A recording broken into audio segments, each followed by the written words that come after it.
क्या दिक्कत है इसको, बंद क्यों हो रही है?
चलो, लास्ट क्लास में हमने क्या बात करी थी?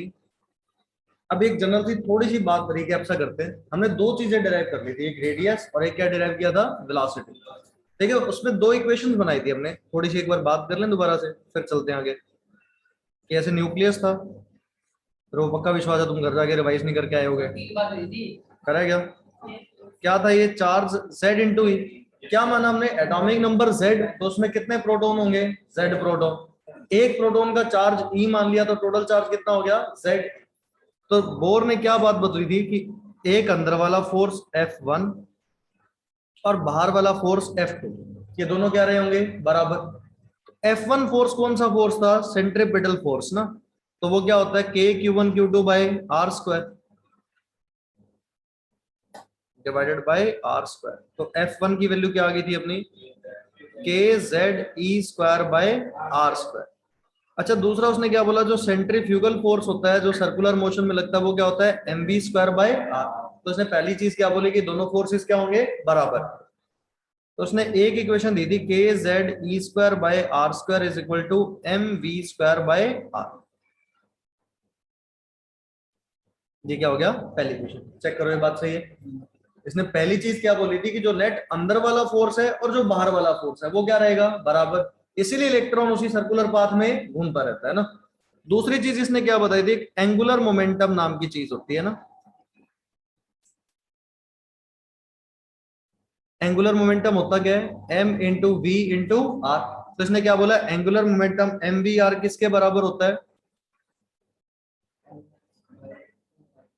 N h upon two pi. ये इक्वेशन नंबर 2 थी ना। इसने इन्हीं दो इक्वेशंस का यूज करके क्या क्या चीजें निकाली थी, रेडियस निकाला था और उसके बाद क्या निकाला था, वेलोसिटी। ध्यान है तुम्हें, कितने बच्चे रट के आए हैं रेडियस का फॉर्मूला, तो याद है, बता दे फिर। वो नहीं, उससे पहले वाला। हाँ कोई नहीं, एक आधी बार गलत होगा, एन स्क्वायर एच स्क्वायर सोच ले।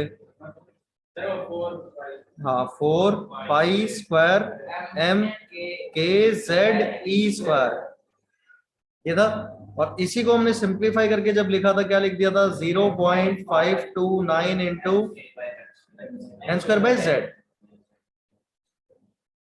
ये किस में आया था, एंगस्ट्रॉम में। अच्छा ऐसे वेलोसिटी का फॉर्मूला भी निकाला था क्या, कौन बताएगा वेलोसिटी का फॉर्मूला, बता भाई। क्या था, 2 पाई के Z E square divided by n h. Check करो, ध्यान था, ऐसा था क्या। अच्छा अगर वेलोसिटी नहीं भी याद हुआ अपने को, तो m v r is equal to n h upon 2 pi. तो यहां से करना क्या है, v लिखना है, तो v क्या हो जाएगा, n h upon 2 pi m r, r का फॉर्मूला रख दो, तो क्या आ जाएगा अपने पास, वेलोसिटी।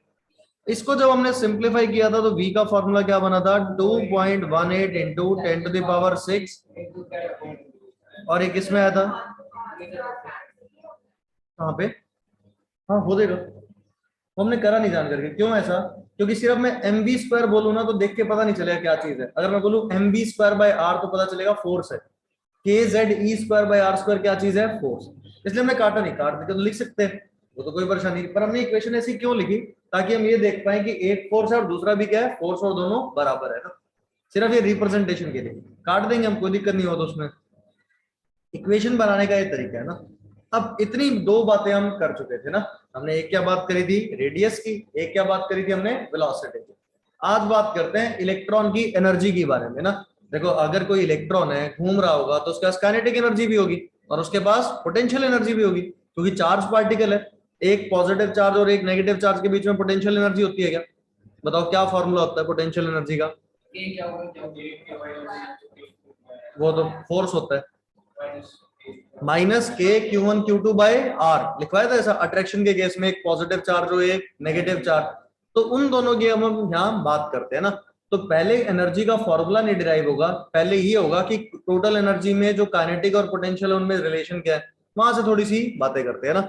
ये सारी चीज खुद पढ़ी थी या घर जाके, ये बड़ा इंपॉर्टेंट है, ध्यान रखना है कैसे कैसे हम सॉल्व करके लाए थे ना इसको। चलो हेडिंग डालो अब इसमें, calculation of total energy.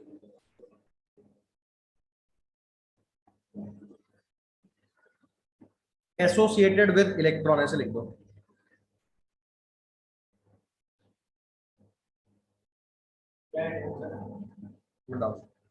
Calculation of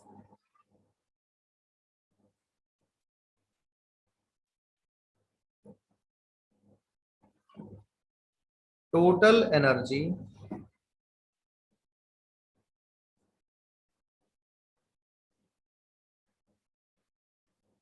associated with electron.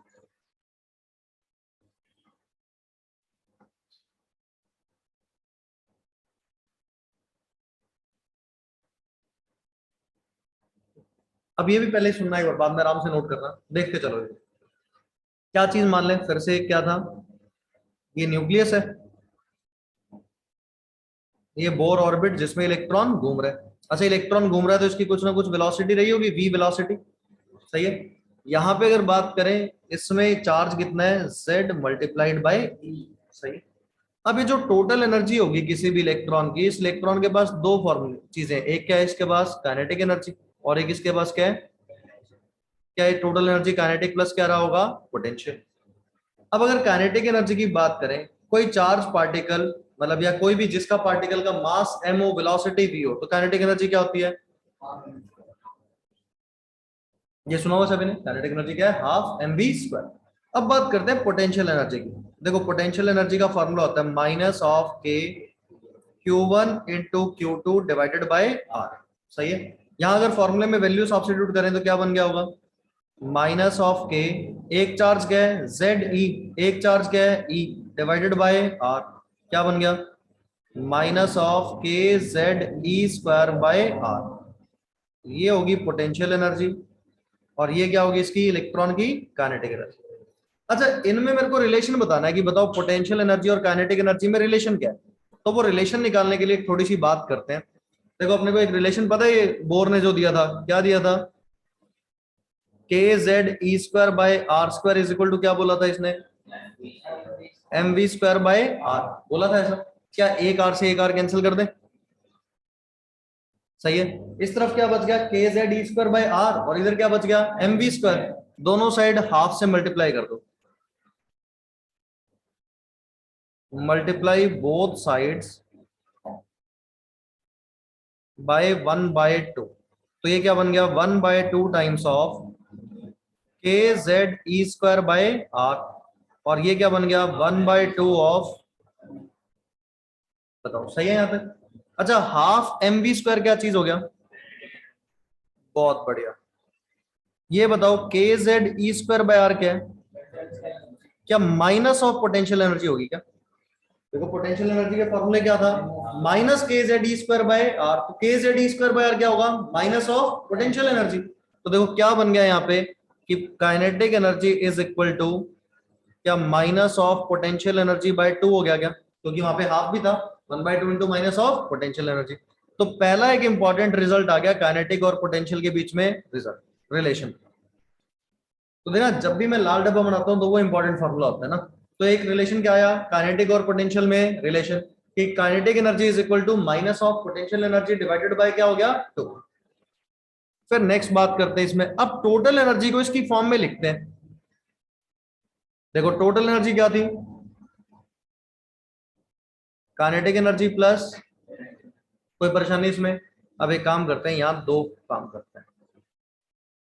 एक बार क्या करते हैं, काइनेटिक एनर्जी को क्या लिख देते हैं, minus of potential energy by 2 plus potential energy. बताओ क्या बन गया, सही लिखा है क्या मैंने, काइनेटिक को क्या लिख दिया, माइनस पोटेंशियल एनर्जी बाय 2, और प्लस क्या था पोटेंशियल एनर्जी, क्या बनाइए, कर सकते हो सॉल्व इसको, बताओ क्या बनेगा फिर, माइनस क्यों बचेगा, प्लस का बचेगा, माइनस हाफ प्लस वन, क्या बचता है +1/2। तो मतलब यहाँ क्या बचेगा, पोटेंशियल एनर्जी डिवाइडेड बाय 2। बताओ सही है क्या। अच्छा ऐसे अगर मैं एक और काम करूं, सुनना इधर, यहां पे क्या लिख सकते हैं एक और चीज, कि potential energy is equal to, कैसे बोल सकता हूँ, -2 टाइम्स ऑफ काइनेटिक एनर्जी। देखो ये बात भी सही है क्या, इधर दो क्रॉस मल्टीप्लाई कर दो, क्या 2 टाइम्स ऑफ काइनेटिक एनर्जी, तो पोटेंशियल एनर्जी वाला माइनस इधर ले जाओ, तो potential energy is -2 times of kinetic energy.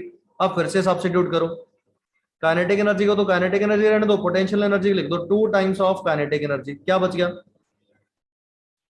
बताओ, माइनस ऑफ काइनेटिक एनर्जी। क्या ये बात भी सही है क्या, क्या हो सकती है, हाँ क्या दिक्कत है, पोटेंशियल एनर्जी नेगेटिव नहीं होती, पोटेंशियल एनर्जी नेगेटिव हो सकती है, पोटेंशियल एनर्जी का तो क्या है? वो सिर्फ साइन रेफर करता है कुछ चीजों को ना, उसके बारे में बात करेंगे अभी। ये अगर टोटल एनर्जी किस फॉर्म में लिख सकते हैं आप, दो फॉर्म में, या तो पोटेंशियल एनर्जी बाय 2 या फिर माइनस ऑफ काइनेटिक एनर्जी। एक साल ना क्वेश्चन आया देखना, इन्हें बोला कि if total energy of electron in second Bohr orbit is -3.4 electron volt.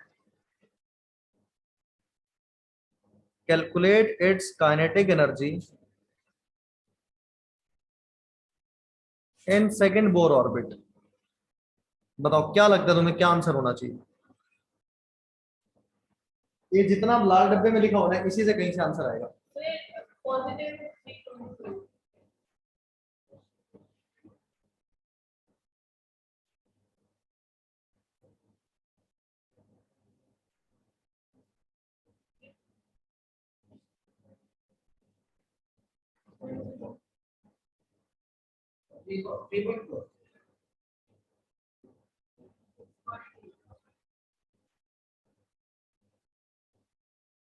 क्या आएगा? 3.4 आ जाएगा क्या? देखो total energy is minus of kinetic energy, तो काइनेटिक एनर्जी माइनस ऑफ वो, तो माइनस माइनस प्लस हो जाएगा।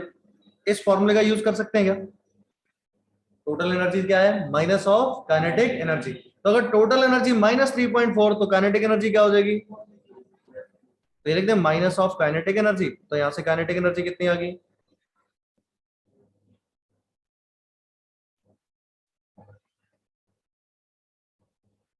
तो सही लग रहा है? कोई परेशानी इसमें? कर सकते हैं। अभी हमने कोई एनर्जी का फॉर्मूला डिराइव नहीं किया, अभी सिर्फ क्या बात करी हमने कि टोटल एनर्जी है क्या? Kinetic plus potential. ध्यान से सुन लो एक बार कंक्लूजन। काइनेटिक और पोटेंशियल में रिलेशन क्या है? Kinetic energy is equal to minus of potential energy by 2। अगर टोटल एनर्जी को सिर्फ पोटेंशियल एनर्जी की टर्म में लिखना हो तो potential energy by 2, kinetic energy में लिखना हो तो total energy is minus of kinetic energy. कोई परेशानी इसमें? लिखो एक बार इसको फिर।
इसे क्या, अब करते हैं एनर्जी का फॉर्मूला डायरेक्ट ना। ये क्या था? क्या कह रहे हैं, अभी एनर्जी निकाली कहाँ है? ये अभी तो ये बताया हमने, पोटेंशियल एनर्जी बाय 2 होगा, या माइनस ऑफ काइनेटिक एनर्जी निकालनी तो नहीं सीखी। जैसे हमने रेडियस का फॉर्मूला डिराइव करा था, वेलोसिटी का करा था, ऐसे एनर्जी का भी फॉर्मूला डिराइव करते हैं ना।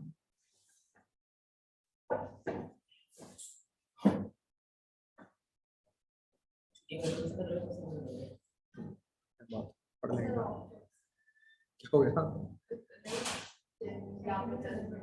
क्या हो गया? सैटरडे से करेंगे, भी करते हैं, 2 मिनट पहले पढ़ लें, फिर बाद में ज्यादा टाइम बात करेंगे। चलो आगे देखो। अब देखो टोटल एनर्जी क्या थी, पोटेंशियल एनर्जी बाय 2, और पोटेंशियल एनर्जी क्या है, माइनस के Z E square by are. तो एक काम करते हैं, टोटल एनर्जी को, आर ही तो वेरिएबल है, सिर्फ आर सब्स्टिट्यूट कर देंगे तो अपने पास क्या आ जाएगा, एनर्जी का फॉर्मूला आ जाएगा। हाँ वो एन स्क्वायर एस स्क्वायर वाला, क्योंकि रेडियस वाला याद रह जाता है, वेलोसिटी वाला कंपैरेटिवली कम याद रहता है ना। क्या होगा यहाँ पे, अब टोटल एनर्जी क्या चीज बन गई अपनी, पोटेंशियल एनर्जी बाय 2, और पोटेंशियल एनर्जी क्या अपने पास, माइनस ऑफ के Z E square by are. तो ये क्या हो जाएगा, 2 टाइम्स ऑफ आर। क्या करते हैं, सब्स्टिट्यूट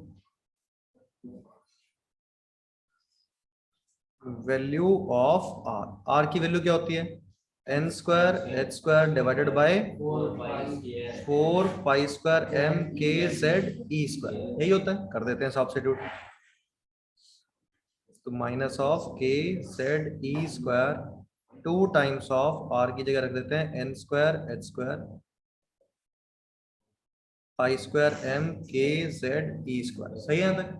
अच्छा, क्या सिर्फ एक ही चीज कैंसिल हो रही है, ये 2 और ये 4, और तो कुछ भी नहीं कैंसिल हो रहा।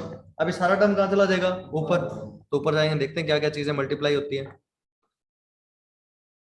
तो total energy is equal to minus का 2 ऊपर चला गया, एक के था, एक क्या गया पाई स्क्वायर, एक क्या गया एम।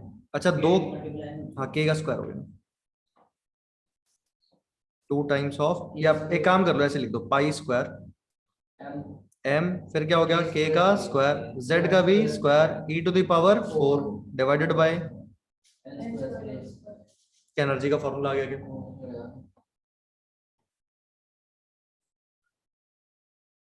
बताओ कोई परेशानी इसमें? अब देखो इसको दोबारा लिख लें एक बार, फिर देख लेते हैं क्या क्या चीजें वेरिएबल है इसके अंदर। माइनस का 2 पाई स्क्वायर एम के स्क्वायर एन स्क्वायर और एच स्क्वायर, क्या क्या चीजें हैं यहाँ पे, एक तो ये z वेरिएबल हो सकता है और एक n, और सब कुछ क्या रहा होगा, कांस्टेंट।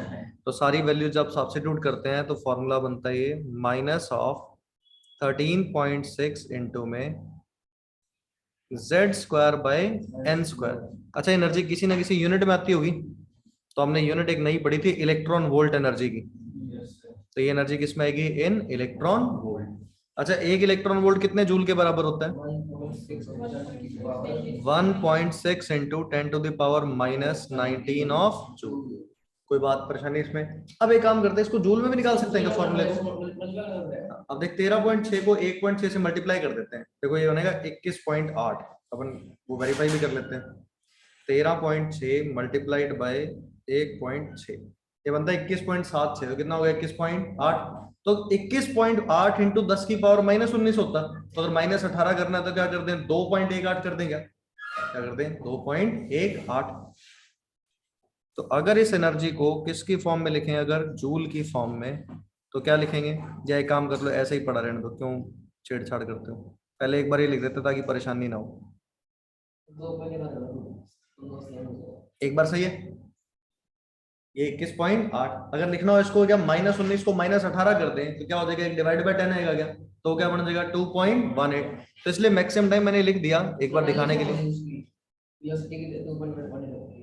किसमें, तभी तो करना है ना दोबारा से। तो यहाँ क्या करेंगे 18, और इसको क्या कर देंगे 2.18 इंटू 10⁻, क्या हो जाएगा -18। अब ये यूनिट किस में आ गई होगी, जूल में। फॉर्मूला किस में आ जाएगा, इन जूल। तो किसी में निकालो, पर अपन जूल में कभी यूज नहीं करेंगे, मैक्सिमम टाइम कौन सा यूज करेंगे, ऊपर वाला। तो इस पे 2 सितारे लगाए थे, मतलब ज्यादा इंपॉर्टेंट कौन सा है, ये वाला ना, -13.6 इंटू z² बाय n²। ठीक है, और ये एनर्जी आएगी किस यूनिट में, इलेक्ट्रॉन वोल्ट में ना। लिखो इसको, यहाँ पे z क्या चीज है, एटॉमिक नंबर, और n क्या चीज है, शेल नंबर, पहला दूसरा तीसरा। एटॉमिक नंबर ही तो नंबर ऑफ प्रोटॉन होते हैं। ठीक है, लिखो इसको। हाँ, एक शेल में अगर मान लो किसी n = 1 शेल में इलेक्ट्रॉन प्रेजेंट है, तो उस इलेक्ट्रॉन के पास कितनी टोटल एनर्जी होगी। हाँ, total energy kinetic plus potential, वो दोनों जोड़ के इतनी एनर्जी रही होगी उसके पास में।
Nine into 10⁻9।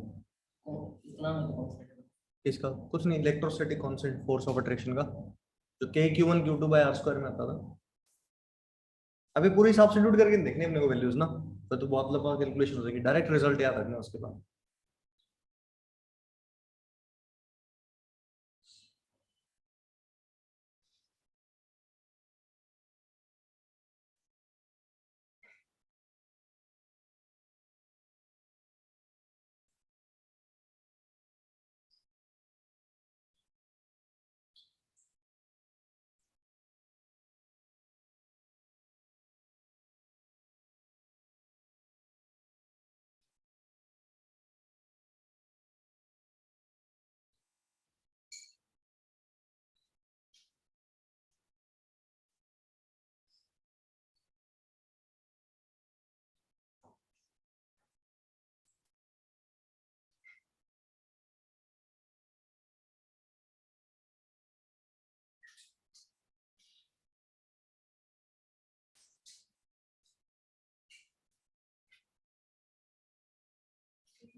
कौन सा, Z, atomic number capital Z।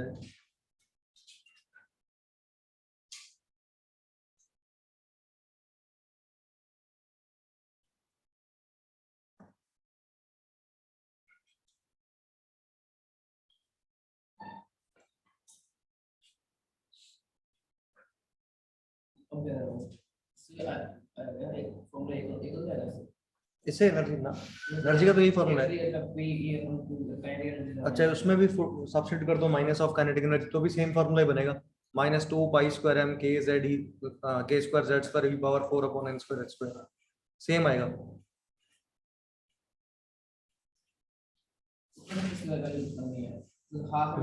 We की जो वी का फॉर्मूला है वो पूरा सब्स्टिट्यूट करो, स्क्वायर करके रख दो, उसका सेम बनेगा।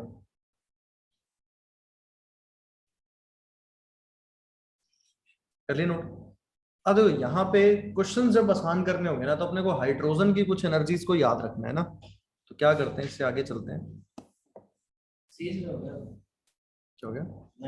ना ना, अभी तो हाइड्रोजन की बात करेंगे, एनर्जी याद करेंगे इसकी ना।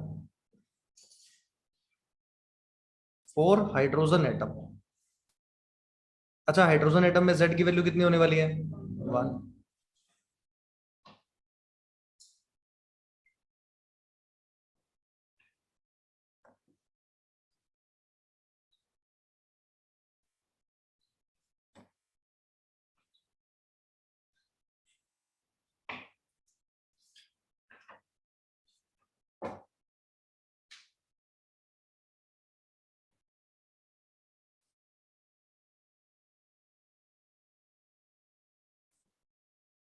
ठीक है, वो सीधी बनी नहीं लाइनें, मतलब सीधी हैं सारी। ठीक है, मान लेना। ये n इज इक्वल टू 1 पहला शेल जो न्यूक्लियस के सबसे पास में। इसको हम क्या बोलते हैं, जब उसमें बोलेंगे बोर वाले में, तो इसको बोलते हैं it is called as ground state. वो मैंने इसलिए रखा था क्योंकि वो मैं डिवाइड करूंगा ना तो वो सारी भीड़ हो जाती, तो इसलिए मैंने जगह छोड़ दी ना। क्या हो गया?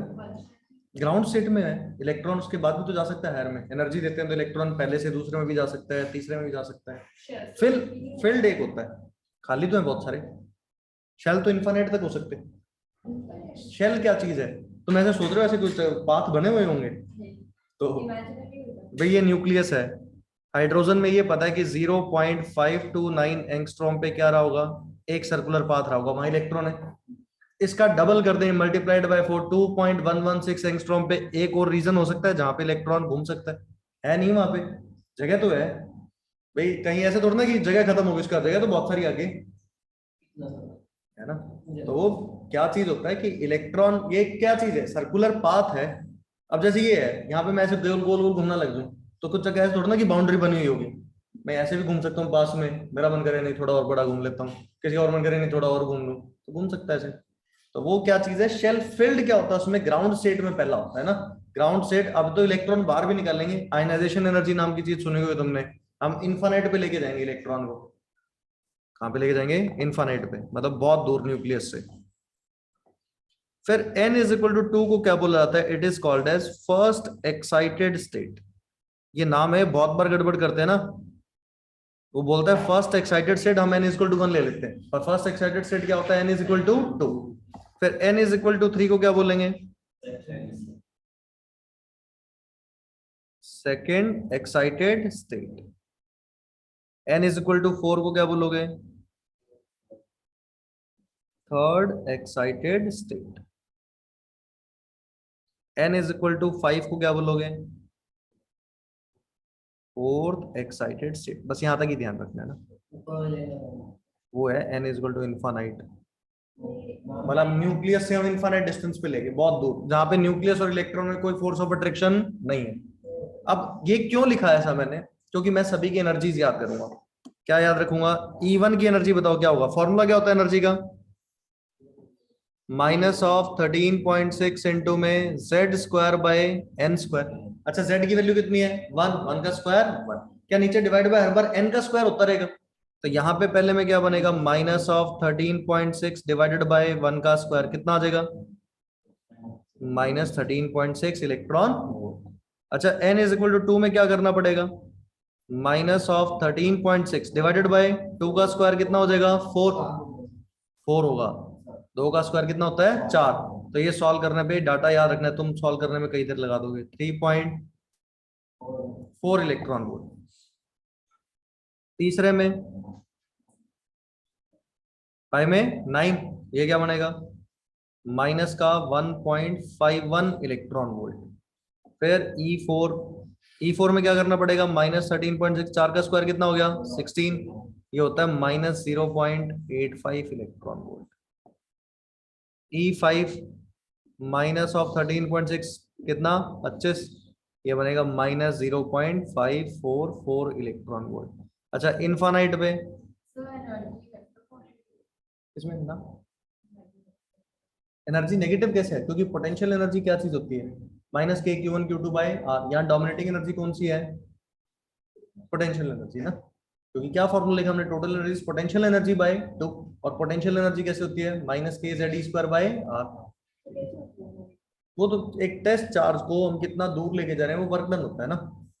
ठीक है, पोटेंशियल वर्ड सुना तुमने कभी? क्या होता है पोटेंशियल, बताओ फिर आप।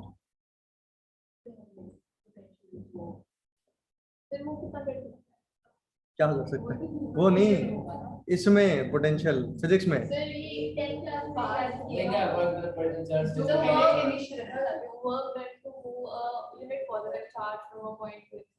यही होता है। तो अगर वहां से इनफाइनाइट पे लेके जा रहे हो तो फोर्स ऑफ अट्रैक्शन खत्म हो रहा होगा क्या? और ये तुमने पढ़ा होगा कभी, F is equal to minus of D U by D R. Potential energy का डिफरेंशिएशन होता है। छोड़ो, क्यों फिजिक्स में घुस रहे हो ऐसे? मेरी और खराब करोगे फिजिक्स तुम, तो थोड़ी बहुत मेरे को आती है। कुछ नहीं करना।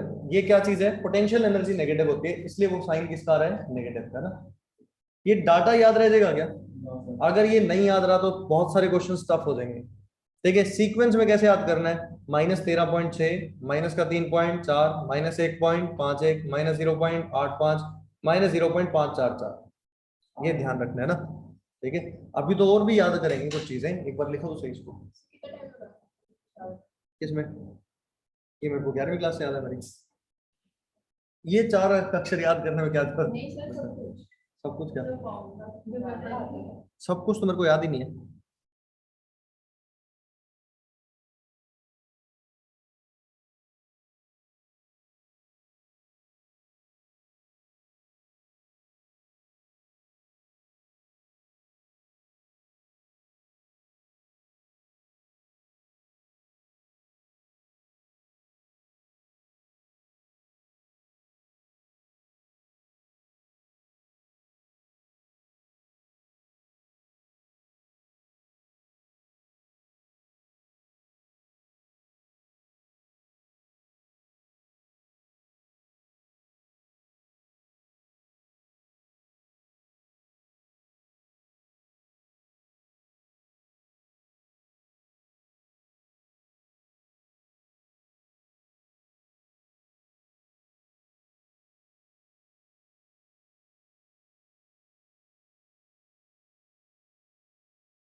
ये सिर्फ टाइम सेव करने का तरीका होता है। डिवाइड तो हम कर ही लेते हैं, फॉर्मूला तो सभी को पता होता है। वो भी 13.6 को 4 से डिवाइड करने में जो टाइम लगता है वो बचेगा यहाँ पे बस।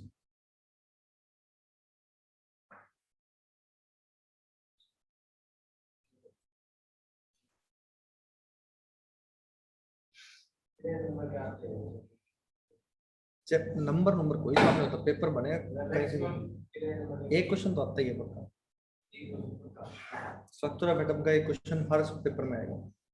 पूरे चैप्टर में नहीं तो 31 चैप्टर है पूरी केमिस्ट्री में, सवाल 25 आने हैं। एक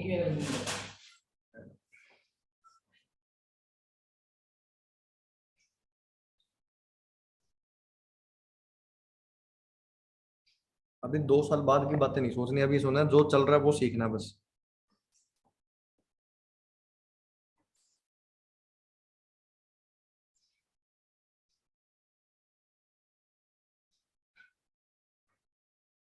अब इस चैप्टर को मैं आसान पता कैसे कर लेता हूँ, क्योंकि मेरे को ये याद रहेगा। कई बार मेरे को ऐसा होगा ना 1.51, तो मैं अपने हिसाब से उसको चेंज करके 1.51 को कैलकुलेशन आसान करने के लिए 13.6/9 लिख दूंगा। तुम सॉल्व करते रहोगे और मैं 5 सेकंड में सॉल्व कर लूंगा उसको। तुम घिसते रहोगे उसको, क्योंकि वो 13.6 कहीं ना कहीं कट जाएगा, तो फिर कैलकुलेशन आसान हो जाएगी। ऐसे क्वेश्चंस करेंगे हम क्लास में ना।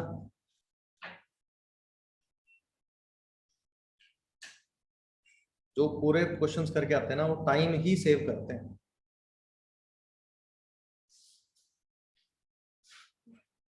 लिख लिया?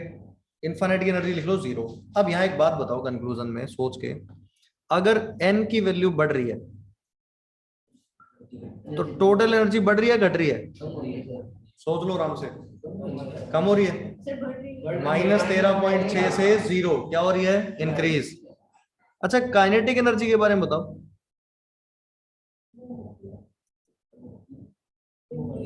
सोचो काइनेटिक एनर्जी बढ़ेगी क्या?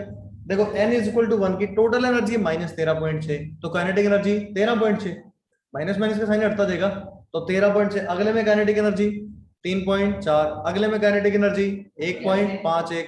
अभी हमने लिखा था total energy is equal to minus of kinetic energy, तो पहले शेल में काइनेटिक एनर्जी कितनी है? 13.6, दूसरे में 3.4, तीसरे में 1.51, तो मतलब काइनेटिक एनर्जी क्या हो रही है? घट रही है। अच्छा पोटेंशियल एनर्जी बताओ। पोटेंशियल एनर्जी बढ़ रही है, जो टोटल एनर्जी के साथ काम हो रहा है वही पोटेंशियल एनर्जी के साथ हो रहा है। क्या बोलेंगे? पोटेंशियल एनर्जी क्या हो रही है? इंक्रीज। तो ये भी पूछ सकता है ना डायरेक्ट क्वेश्चन। वो तो बस इसी से हमने कंक्लूड करा, हमने वैल्यूज निकाल रखी थी, देख लिया क्या हो रहा है।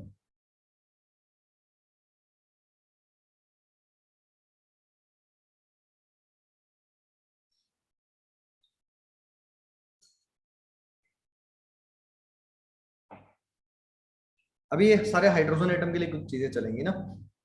अब दो तीन बातें और बताना।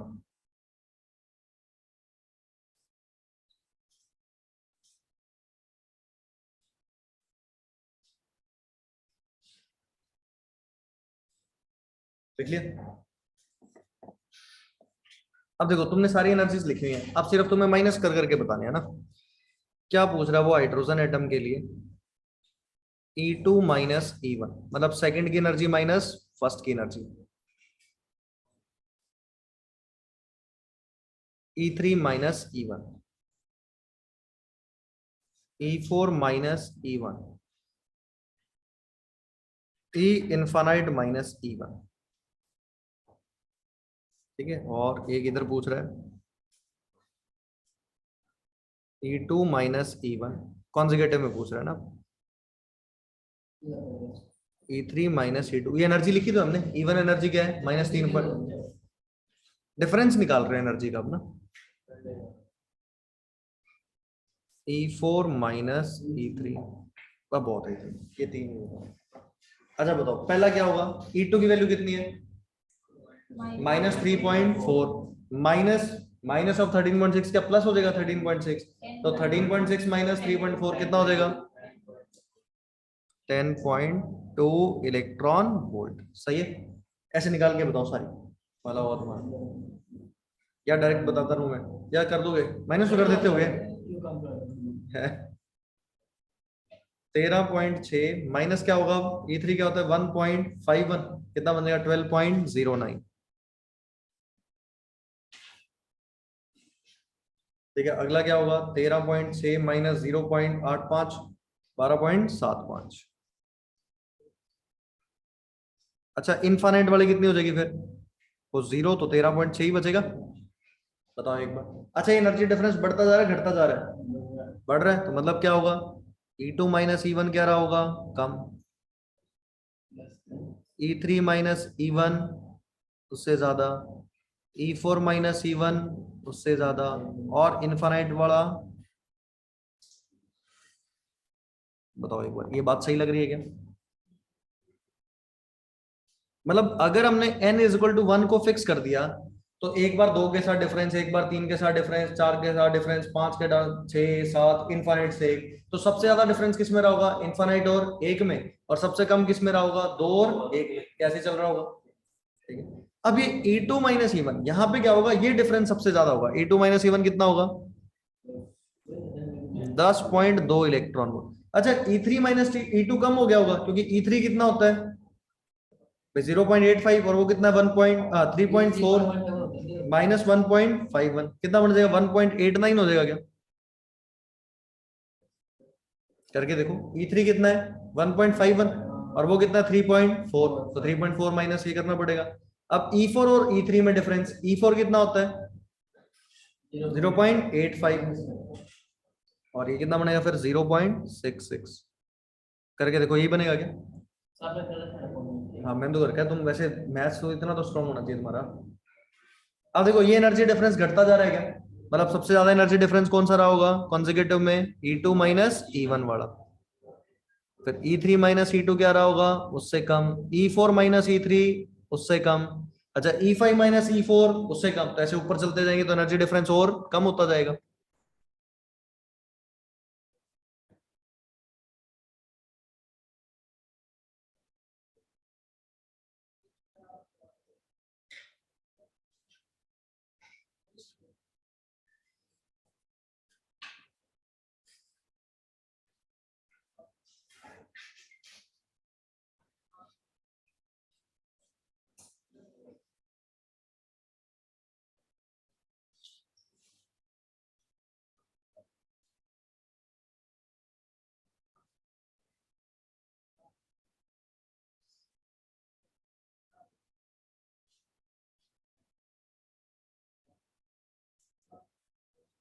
तुम जब 12वीं में फिजिक्स के क्वेश्चन सॉल्व करोगे ना, मॉडर्न फिजिक्स के, तब तुम्हें इस चैप्टर की वैल्यू समझ आएगी, तब तुम्हें केमिस्ट्री वाले याद आएंगे, क्योंकि फिजिक्स में डेरिवेशन कराते नहीं बोर की।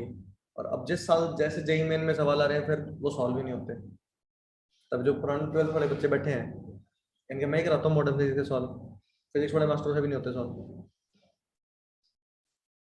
और हमने जितना पढ़ा हुआ उससे हर क्वेश्चन सॉल्व हो जाता है। क्यों भूल जाएंगे, भूल ही गए तो फिर फायदा ही क्या। सब याद नहीं, छठी सातवीं की बातें नहीं याद तेरे को, छठी सातवीं की बातें याद तो होगी, कोई पूछ ले टॉपिक को। एबीसीडी तो नहीं भूले आज तक हम, क्यों नहीं भूले, रोज पढ़ते हैं ना, तो इसलिए रोज ये पढ़ते हैं 2 साल। चले आगे। अब एक बात देखना, हमने किया क्या, हाइड्रोजन एटम में सिर्फ क्या किया था, जेड स्क्वायर था वहां पे 1 स्क्वायर कर दिया था, यही होने वाला था, नीचे एन स्क्वायर तो करते जा रहे थे। अगर हाइड्रोजन के अलावा कोई और एटम हुआ तो क्या जेड स्क्वायर मल्टीप्लाई करते रहे तो क्या एनर्जी आती रहेगी, है ना, तो वही अपने को अब काम करना है ना, अभी लिखते हैं।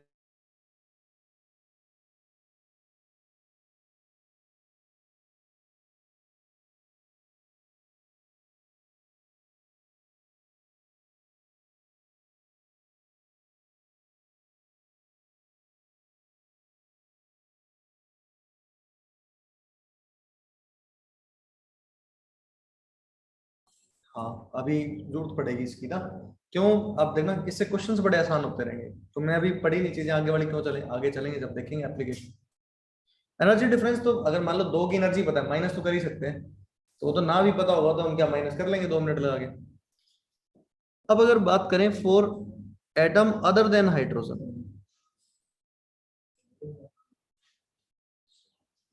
अब तुम खुद बताते चलना। अच्छा पहले की एनर्जी क्या थी हाइड्रोजन एटम में, हाइड्रोजन एटम में E1 क्या था, -13.6, उसको जेड स्क्वायर से मल्टीप्लाई कर दो, इलेक्ट्रॉन वोल्ट, इतनी एनर्जी होगी होगी। फॉर्मूला क्या होता है एनर्जी का, -13.6 Z squared by N squared, तो एन यहाँ पे कितना हो गया 1, तो जेड तो बचा ही होगा, वो तो हाइड्रोजन के अलावा जो एटम होगा वो बताएगा, तभी जेड की वैल्यू सब्स्टिट्यूट करेंगे। अगर बोल दे E2 निकालो, अब वो तो टर्म बच जाएगा ना जो डिवाइड करने वाला था, कितना हो जाएगा माइनस का 3.4 मल्टीप्लाइड बाय जेड स्क्वायर, किसमें हमने सॉल्व कर दिया, वो 13.6/4 कितना था 3.4, डायरेक्ट लिख दिया। तो वो अब एक एक डिवाइड वाला फैक्टर तो बच गया ना, कितना बच गया 3.4 इंटू क्या हो गया जेड स्क्वायर। अच्छा तीसरे की एनर्जी पूछ ले तो -1.5 इंटू जेड स्क्वायर, चौथे की एनर्जी पूछ ले तो माइनस का 0.85 इंटू जेड स्क्वायर, कैसे निकाला जा सकता है। तो मतलब हाइड्रोजन के अलावा कोई और एटम आ गया तो अगर हाइड्रोजन की याद होगी तो सिर्फ मल्टीप्लाई क्या करना उसमें जेड स्क्वायर। जैसे बोलते हैं हीलियम के लिए, तो हीलियम में जेड की वैल्यू कितनी होती है 2, तो क्या 4 4 मल्टीप्लाई करते जाएंगे, हीलियम में सभी की एनर्जी आती रहेगी क्या। जैसे अगर एग्जांपल पूछ ले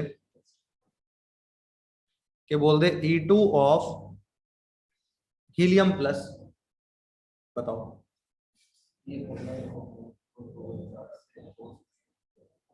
बताओ हीलियम के लिए क्या होगा?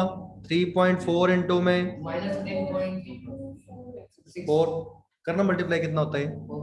आज हमारे मल्टीप्लिकेशन देखें, क्या -13.6 हो जाएगा क्या? क्या निकाल लिया हमने? क्लियर है बातें? सीधा किया जा सकता है, ठीक है। तो वो तो चलो हीलियम में तो वैसे भी निकाल लेते हैं हम, क्यों ऐसा? क्योंकि जेड जेड करना था, ऊपर भी 4 नीचे भी 4, 13 पॉइंट चाहिए आता है। पर और कुछ टफ हुआ तो फिर अपने को ये सीधा याद रहना चाहिए ना कि हाइड्रोजन की एनर्जी याद है, उसमें क्या मल्टीप्लाई करते रहो? Z square. तो किसी भी एटम की क्या आती रहेगी? शेल की एनर्जी आती रहेगी ना। लिख लो इसको।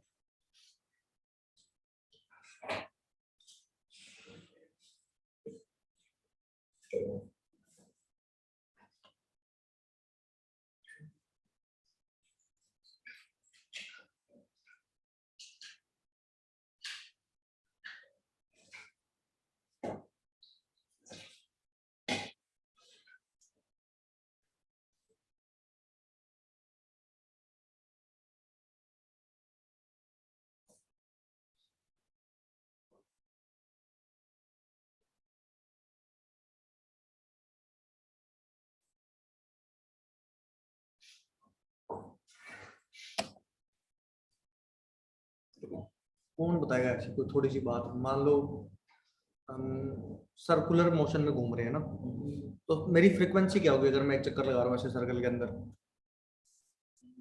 मतलब फ्रीक्वेंसी कैसे निकालें? फ्रीक्वेंसी क्या होता है? डायमेंशन तो मुझे याद है। फ्रीक्वेंसी क्या था? हमने लिखा था नंबर ऑफ साइकिल्स पर सेकेंड। तो सर्कुल में क्या बोल देंगे? नंबर ऑफ रेवोल्यूशंस पर सेकेंड। मतलब एक सेकंड में मैं जितने चक्कर लगा दूंगा उतनी मेरी क्या होगी? फ्रीक्वेंसी। अगर एक सेकंड में मैंने 5 चक्कर लगा दिए, मेरी फ्रीक्वेंसी कितनी है? 5। 10 चक्कर लगा दिए तो, है ना, इसको क्या बोलते हैं? फ्रीक्वेंसी ना। अब एक थोड़ा सा जनरल सी एक दिमाग लगाता ना। मान लो एक सर्कुलर पाथ है ना, क्या चीज है? एक सर्कुलर पाथ, ठीक है। सर्कुलर पाथ का कुछ ना कुछ सर्कमफेरेंस रहता हो। सर्कुलर पाथ का कुछ ना कुछ क्या होगा? सर्कमफेरेंस। मान लो उस सर्कुलर पाथ का सर्कमफेरेंस है 2 मीटर। कितना है? 2 मीटर। क्लियर है बात है? मैं उस सर्कुलर पाथ में भाग रहा हूँ 10 मीटर पर सेकंड से। कितने स्पीड से भाग रहा हूँ? 10 मीटर पर सेकंड। तो 10 मीटर पर सेकंड का मतलब मैंने एक सेकंड में कितना भाग लिया? एक भागा कितना? 10 मीटर। तो मतलब कितने चक्कर लगा लिए होंगे? 5 चक्कर, क्योंकि एक चक्कर लगाने में कितना डिस्टेंस लगता है? 2 मीटर। यही बात है। मतलब हमने वेलोसिटी को सर्कमफेरेंस से डिवाइड ही तो करा, यानी कि v divided by 2 pi r। क्या मेरी फ्रीक्वेंसी आ गई क्या? मैंने क्या किया? Velocity divided by 2 pi r। 2 pi r circumference होता है, तो मैं उससे क्या निकाल सकता हूँ? फ्रीक्वेंसी। अब ये सर्कुलर पाथ इसलिए बोला ना क्योंकि इलेक्ट्रॉन किस में घूमता है? सर्कुलर पाथ में ना, तो उसी के लिए बात कर रहे हैं। ऑर्बिट बोलो, शेल बोलो, एनर्जी शेल बोलो, कुछ भी बोलो। एनर्जी शेल, एनर्जी लेवल किसमें? अभी वो इससे आगे चलेंगे। अभी ये बात गलत भी तो होगी। कौन सी? ये बोर वाली। हाइड्रोजन, पता है क्या होता है? सिंगल इलेक्ट्रॉन सिस्टम के लिए बात सही चलती है। हाइड्रोजन के लिए बोर मॉडल सही है, हीलियम प्लस बोर मॉडल सही है, लिथियम +2 बोर मॉडल सही है। जैसे ही एक से ज्यादा इलेक्ट्रॉन आएगा सारी बातें गलत हो जाएंगी। कौन सी? हाइड्रोजन के लिए सब कुछ सही है, इसलिए अभी तक हाइड्रोजन हाइड्रोजन लिखने क्या? हाइड्रोजन के और किसी के लिए कुछ भी वैलिड नहीं है। बोर वैलिड ही हाइड्रोजन के लिए। बोर ने सारी कहानी करी किस पे? हाइड्रोजन। क्यों ऐसा? अब एक बात सोचना, हमने क्या बोला? एक ही इलेक्ट्रॉन मान रहे थे क्या अभी तक? ऐसे बीच में सर्कल, न्यूक्लियस, एक इलेक्ट्रॉन घुमा रहे थे, यही करा। अगर एक से ज्यादा इलेक्ट्रॉन होता, इलेक्ट्रॉन इलेक्ट्रॉन में रिपल्शन भी तो होता। हमने कंसिडर किया कहीं? हमने सिर्फ क्या कंसिडर किया अभी? न्यूक्लियस और उसके बीच में अट्रैक्शन। तो वो आने वाली चीजों में जब पढ़ेंगे तो वो सारी बातें गलत हो जाएंगी, है ना। और जोड़ो, तुम अभी तो इलेक्ट्रिकल पाथ बोल रहे हो, बाद में ऐसा भी होगा पाथ नाम की चीज ही नहीं होती। एक्चुअल में एटम में ऐसी कोई जगह थोड़ा ना होती है सर्कुलर पाथ है कुछ। इलेक्ट्रॉन तो रैंडम मूव कर रहा होता है वेव की तरह ना।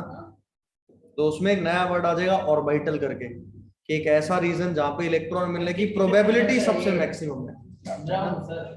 तो ये चीजें, ये तो अभी नंबर लेने हैं अपन, 2-4 अपन कौन से रिसर्च करनी है। वो सिलेबस में अपने बोर मॉडल, बोर के फॉर्मूले पे क्वेश्चन आएंगे, उसको सॉल्व करते नंबर 4 मिलेंगे और कर देंगे।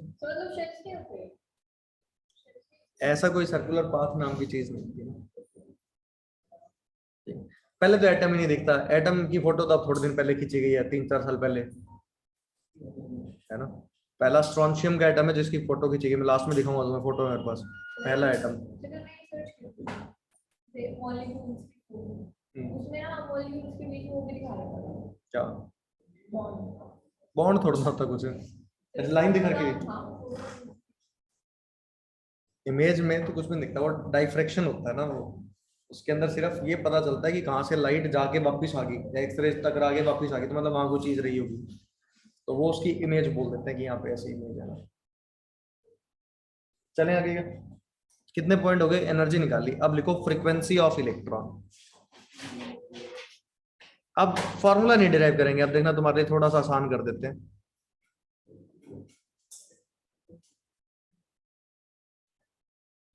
देखो अभी तुमने खुद फॉर्मूला निकाल के बताया था, v divided by 2 pi R, मैंने तो कुछ नहीं करा उसमें, तुम खुद निकाल सकते हो फ्रीक्वेंसी। क्या लिखा था, velocity divided by 2 pi R circumference circular path में।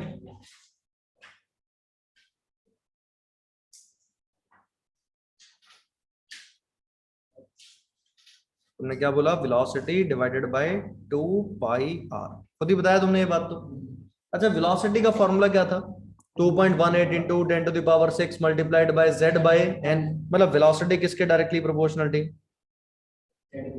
z बाय n के, यही था। अच्छा रेडियस किसके डायरेक्टली प्रोपोर्शनल था, 0.529 into n square divided bye z, z था सिर्फ, यही था क्या, यही दो फॉर्मूले थे। अब देखो यहाँ फ्रीक्वेंसी का डायरेक्टली प्रोपोर्शनल निकालनी हो तो क्या होगा, ऊपर वेलोसिटी के लिए क्या आ जाएगा, z बाय n, नीचे रेडियस के लिए क्या आ जाएगा, n स्क्वायर बाय z। तो z किसमें, अरे वो प्रोपोर्शनल की बात करें, 2 बाई तो कांस्टेंट है, इक्वल टू का साइन थोड़ा ना ले रहे हैं। अब क्या कर दिया हमने, प्रोपोर्शनल।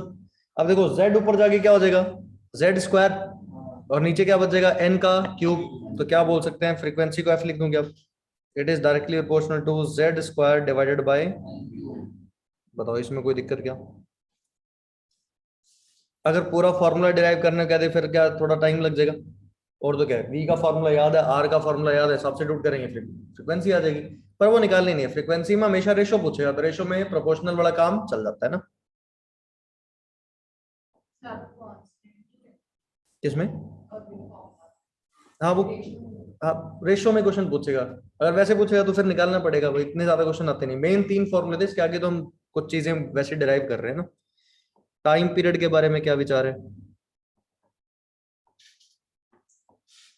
क्या होता है टाइम पीरियड, 1 बाय फ्रीक्वेंसी।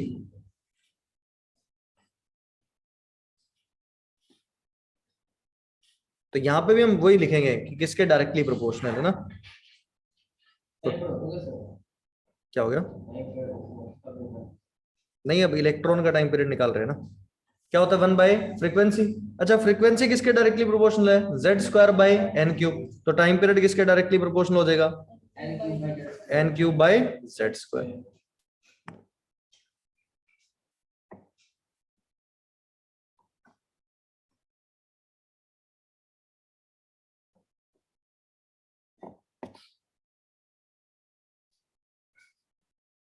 अब करते हैं इन पे क्वेश्चंस ना, जितना अभी तक पढ़ा एप्लीकेशन, बोर पे कुछ क्वेश्चंस करने की कोशिश करते हैं ना।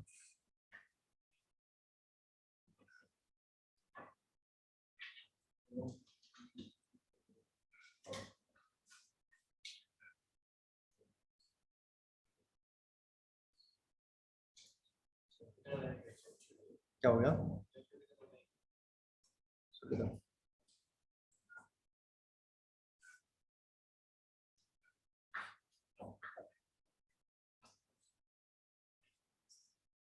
अगर हम दोनों को शेयर करते तो f is equal to z square by x cube into 1/2 ना, वो तो पूरा फॉर्मूला आएगा ना, 1/2 पाई नहीं बचेगा सिर्फ, वेलोसिटी में भी बहुत सारे कांस्टेंट थे, 2 पाई k z e square by nh, r था n square h square upon 4 pi square m k z e square, वो पूरा जब फॉर्मूला सब्स्टिट्यूट करोगे फिर वो जो कांस्टेंट बचेगा वो कांस्टेंट आएगा।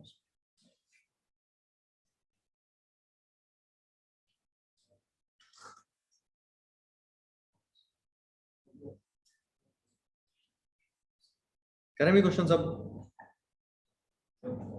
लिखो फिर।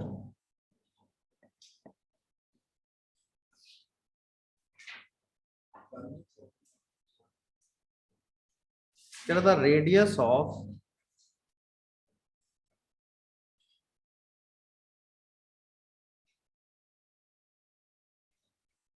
फर्स्ट बोर ऑर्बिट, तो बोर ऑर्बिट से उसका है ना।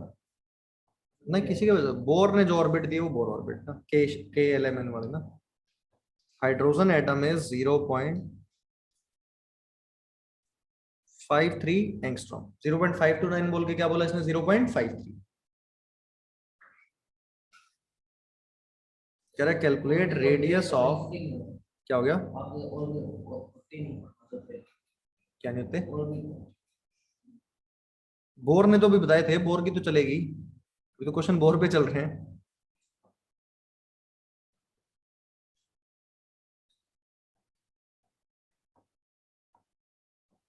कह रहे लिथियम का बताओ फर्स्ट बोर ऑर्बिट का रेडियस क्या होगा?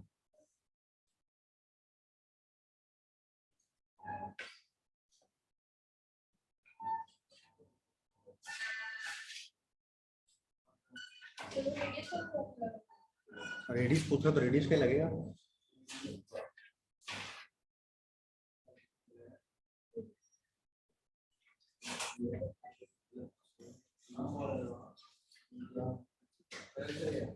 तू बता क्या आ रहा है? 47 कैसे निकाला? थोड़ा सा आइडिया बता।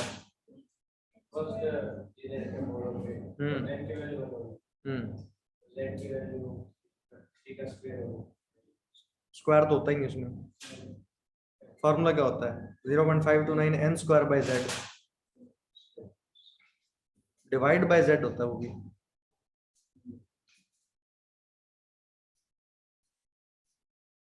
अब जो जो डायरेक्ट फॉर्मूला यूज कर रहा है वो गड़बड़ कर देगा। अब इसने 0.529 नहीं बोला, क्या बोला? 0.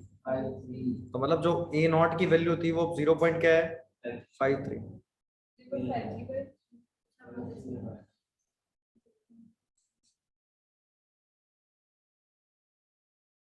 0.53 टू कैसे डिवाइड कर रहे हो? तुम्हें क्या कर रहे हो? तुमने बताइए किसको? तो 3 से डिवाइड करिए, 2 कहाँ से आ गया? पहला डेसिमल 1 आना चाहिए, पहला डेसिमल 1 आना चाहिए। 17 आ जाएगा। थैंक्स।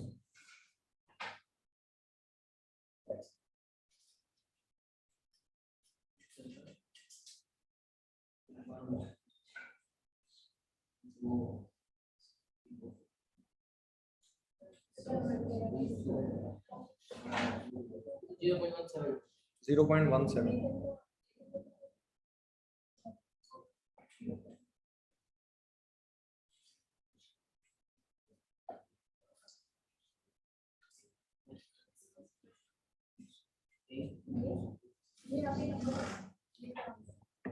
देखो रेडियस का फॉर्मूला क्या लिखा था मैं। अब यहाँ तो मैं radius of first Bohr orbit मतलब ए नॉट की वैल्यू कितनी गिवन है ना? तो रेडियस का फॉर्मूला हमने ये लिखा था क्या? ए नॉट इंटू में एन स्क्वायर बाई जेड, यही था ना? तो अब रेडियस क्या बन जाएगा यहाँ पे? किसका निकालना है? फर्स्ट बोर ऑर्बिट R1 किसका? लिथियम +2 का। तो 0.53 मल्टीप्लाइड बाय एन का स्क्वायर कितना है और z कितना है लिथियम का? 3। तो क्या बन जाएगा? 0.17 एंगस्ट्रॉम। निकाल सकते हैं?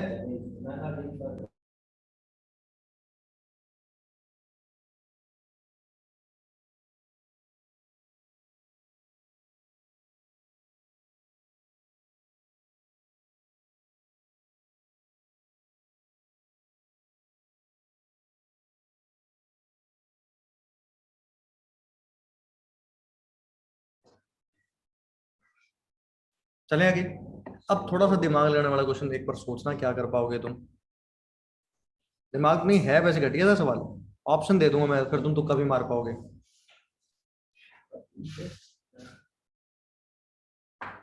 कह रहा है if velocity of electron in first Bohr orbit of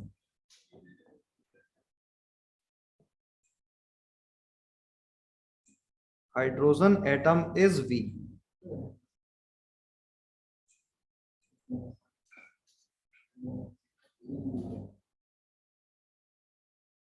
what will be the velocity of electron in third orbit of lithium +2 ion. Option A है V, बी ऑप्शन है V/3, 9 टाइम्स ऑफ V।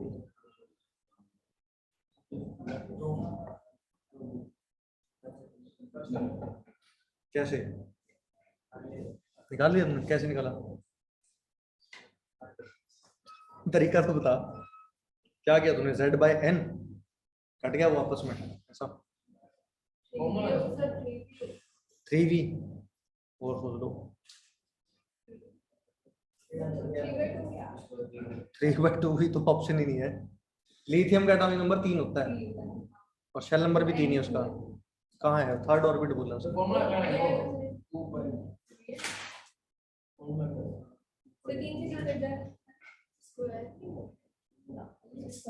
देखो given क्या है तुम्हें। देखो दो तरीके से कर सकते हैं, या तो रेशो पे खेल लो, ठीक है। रेशो पे सिखाऊंगा क्या, कैसे चाहते हो तुम, क्या करना चाहते हो। एक तो वो 2.18 वैसे लिख के कर लो, नहीं तो इससे बड़ा सिंपल पता है जब भी ऐसा ना उसी की टर्म में आंसर निकालना। तो वेलोसिटी का फॉर्मूला क्या होता है? v is directly proportional to क्या होता है? इतनी बात समझ आती है तुम्हें? अब देखो velocity of first orbit of hydrogen atom, यही रखना है, डिवाइडेड बाय अगर मैं करूं velocity of third orbit of lithium +2 ion. तो ऊपर हाइड्रोजन का z कितना होता है? 1, शेल नंबर भी 1, नीचे लिथियम का z। सही है क्या? एक बार ये देखो, ऊपर हाइड्रोजन का z/n, नीचे लिथियम का z/n। सही कर दिया। तो ये क्या 1/1 ही तो बना, मतलब दोनों की वेलोसिटी क्या रही होगी? सेम। तो मतलब velocity of third orbit of lithium +2 ion किसके बराबर रहा होगा? v के बराबर। 1/1 z हाइड्रोजन का क्या बोल रहा है? हाइड्रोजन का z कितना होता है? 3 होता है। हाइड्रोजन का एटॉमिक नंबर 1 होता है और शेल नंबर कितना होता है? उसने क्या बोला? फर्स्ट बोर ऑर्बिट बोला है ना, तो मतलब n की वैल्यू कितनी है हाइड्रोजन के लिए? 1। और नीचे लिथियम +2 का कौन सा बोला है? n की वैल्यू कितनी बोली है? 3। और z क्या होता है लिथियम का? 3, उससे कैसे है ना। या तो ऐसे लिख लो, देखो फॉर्मूले में क्या करो, फॉर्मूला क्या होता है? v is equal to 2.18 into 10⁻6 multiplied by z/n। यही होता है ना मीटर पर सेकंड। तो अगर मेरे को पहले क्या कह रहा है, first Bohr orbit of hydrogen atom की वेलोसिटी कितनी गिवन है? v। तो first Bohr orbit of hydrogen atom, इसको v गिवन है, ये कितना हो गया? 2.18 इंटू 10⁻6, z की वैल्यू कितनी? 1, n भी कितना, मतलब इतना मीटर पर सेकंड ही रहा होगा। अब मेरे को निकालना है वेलोसिटी किसकी? थर्ड बोर ऑर्बिट किसकी? लिथियम +2 की। फॉर्मूला क्या होगा? 2.18 इंटू 10⁻6 मल्टीप्लाइड बाय z की वैल्यू कितनी है? n की वैल्यू, तो क्या बना? यही बना क्या? और ये वाली वैल्यू किसके बराबर थी? ये वैल्यू किसके बराबर है? 2.18 इंटू 10⁻6 किसका? v के बराबर है। तो ये कितना बन गया? v आ गया। तो आंसर क्या होगा इसका? 1। अब यहां तो आसान था, वो कट रहा था, सीधा कट गया था। अब कुछ और करते हैं, जहां पे कटेंगे तुम दोबारा सोचना कैसे। अब वेलोसिटी ना दे करके कुछ और ले लेते हैं, है ना। तो कोशिश करा करो ऐसे रेशो में कर लो, वहां पे क्यों कॉन्सेंट दोबारा लिखना। अगर सीधा डिवाइड कर सकते हैं, रेशो ले सकते हैं, रेशो में कर लिया करो।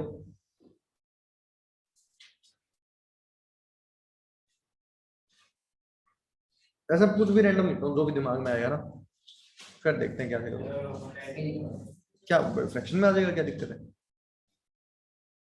कुछ भी हो सकता था, आंसर ऐसे भी हो सकता था 9/4 भी, कुछ भी आता, उससे क्या परेशानी।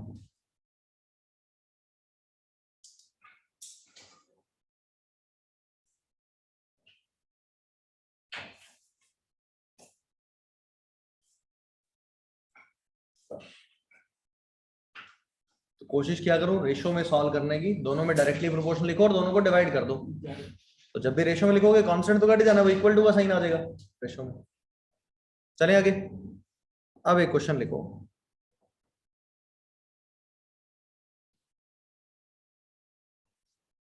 If radius of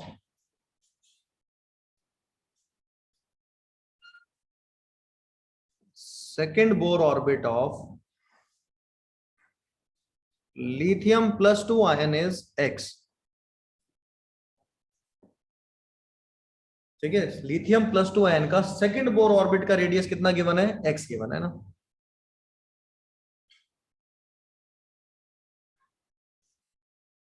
calculate radius of third Bohr orbit of hydrogen atom in terms of x।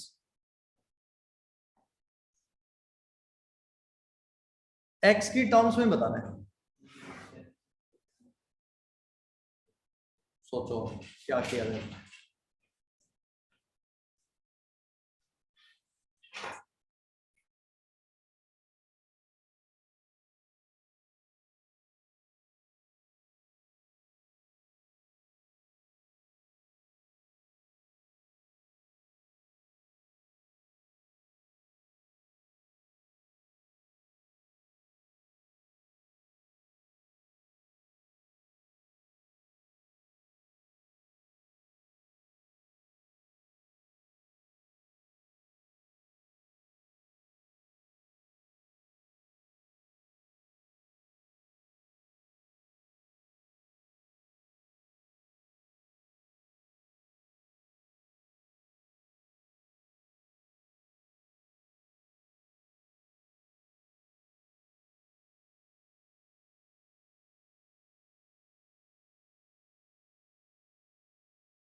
पिछला क्वेश्चन कैसे कर रहा था मैंने, क्या रेडियस का फॉर्मूला लिख लिया था क्या, मतलब ऐसे डायरेक्टली प्रोपोर्शनल। सुनो एक बार, एक और सीख लो तरीका कैसे करना है, फिर अगला खुद सॉल्व करना। सही है ये? किसी को परेशानी इसमें? अच्छा पहले क्या बोल रखा है, radius of second Bohr orbit, ऐसे लिख दिया करो R2 किसका 20। मेरे को पता नहीं, मैंने लिखा मैच करते हैं देखना। सही है, तो इसका मतलब ये देखना, ये रिप्रेजेंटेशन नहीं समझना। R2 का मतलब सेकंड ऑर्बिट का रेडियस, ब्रैकेट बाहर क्या लगाते हैं, लिथियम +2 मतलब किसका, लिथियम का, लिथियम +2। बताओ सही है? डिवाइड किससे करना है अपने को, क्या निकालना है, थर्ड का किसके लिए, हाइड्रोजन के लिए। अच्छा ऊपर n² किसका रखोगे, लिथियम का, नीचे n² किसका रखोगे, हाइड्रोजन का। ऊपर रखते पहले n², क्या होगा 2 का स्क्वायर, ऐसे रख दें एक बार, डिवाइडेड बाय z कितना लिथियम के लिए, बताओ सही है, डिवाइड कर दें। सही है, ऊपर n²/z किसका हो गया, अभी करेंगे x भी लाएंगे, पहले यहां तक सही है। अच्छा उसके बताओ तीसरा हाइड्रोजन का n की वैल्यू कितनी होगी, 3, 3 का क्या हो गया स्क्वायर, इसके लिए कितना होगा 1, यही होगा। अब एक तो जाएगा ऊपर ही, तो ऊपर क्या बनेगा, 2 का स्क्वायर कितना 4, और नीचे 3 3 होती है 27 हो जाएगा, ये बनेगा क्या 4/27। अब देखो सेकंड बोर ऑर्बिट का रेडियस कितना गिवन था, तो मतलब जहां पे R2 था वहां x लिख दें, क्या हो गया 4/27। तो बताओ radius of third orbit of hydrogen atom क्या बन गया, 27x/4। बताओ किसी को दिक्कत इसमें, या सिर्फ रेशो करके डिवाइड तो करना था, सही यही मैच कर रहा था।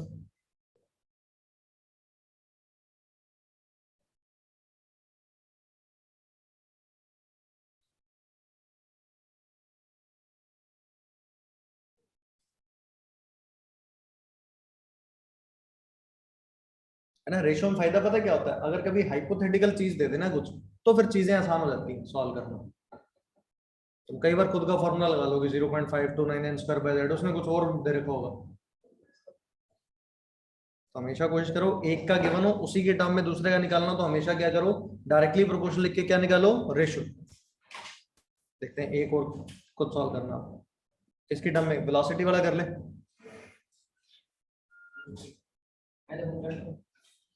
फिर भूल जाता Z/n लिख लिया।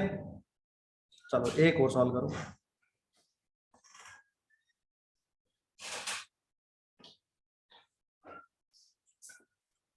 If velocity of electron in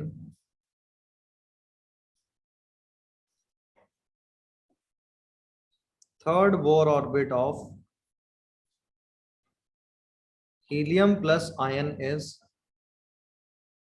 v,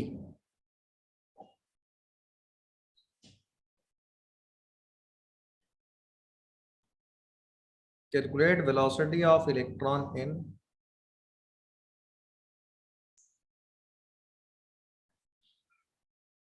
second Bohr orbit of hydrogen atom.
Three V upon 4. 3v/4 match करते हैं, भी पता नहीं।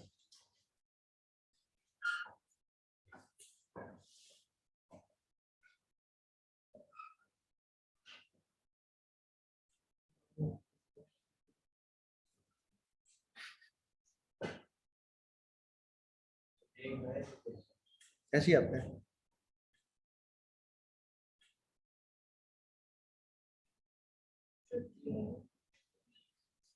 3v/4 नहीं आ रहा, इनका 4 आ रहा है।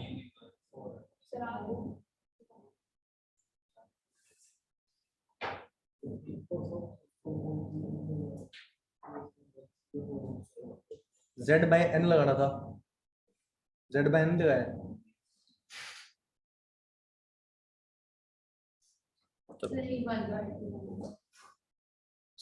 सब देखो क्या गिवन है, velocity of third orbit of helium plus ion divided by velocity of second Bohr orbit of hydrogen. Z/n होता है, हीलियम का Z कितना है 2, n की वैल्यू 3, सही है। हाइड्रोजन के लिए Z कितना 1 और n की वैल्यू 2, तो ऊपर चला गया 4, नीचे क्या बच गया 3। अब ये गिवन है V, ये अपने को निकालना है। क्या हो गया? हाँ कुछ भी गिवन हो सकता है, तो क्या बन जाएगा 3v/4। कर सकते हैं सॉल्व। तो कल जब मिलेंगे तो कंबाइंड क्वेश्चन करेंगे, तो सारे फॉर्मूले याद करके आने हैं ना। हाँ कल तो आना ही है। क्या कह रहे हो?